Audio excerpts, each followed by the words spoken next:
क्या आपने कभी सोचा है कि जिस लिफ्ट में आप अकेले खड़े हैं वहां कोई और नहीं है? रात के 2 बजे जब बिल्डिंग की सारी लाइट्स बंद थी, तब मेरे साथ कुछ ऐसा हुआ जिसने मेरी रूह कांप दी।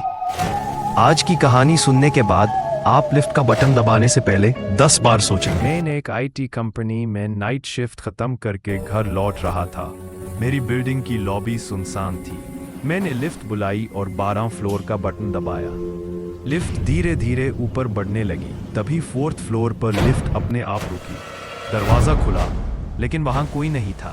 सिर्फ कॉरिडोर की हल्की फड़फड़ाती हुई लाइट दिख रही थी। मैंने क्लोज बटन दबाया और आगे बढ़ा, लेकिन 7वीं फ्लोर पर फिर वही हुआ। दरवाजा खुला, बाहर सन्नाटा था। इस बार मुझे अजीब सी ठंडक महसूस हुई, जैसे कोई मेरे पीछे खड़ा हो। मैंने पीछे मुड़कर देखा, कुछ नहीं था।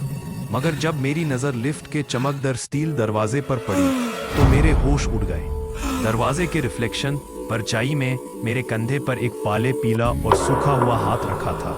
वो हाथ मेरा नहीं था।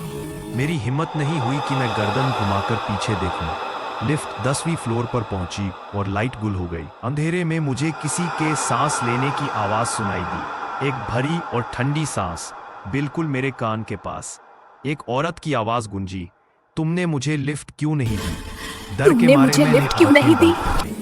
जैसे ही 12 फ्लोर पर लिफ्ट रुकी और दरवाजा खुला, मैं पागलों की तरह अपने फ्लैट की तरफ भागा। घर पहुंचकर मैंने दरवाजे का छेद से बाहर देखा। लिफ्ट का दरवाजा अभी भी खुला था और वहां वही औरत खड़ी थी, बिना गर्दन के, मेरी तरफ इशारा कर रही थी। उस रात के बाद मैंने कभी लिफ्ट का इस्तेमाल नहीं किया।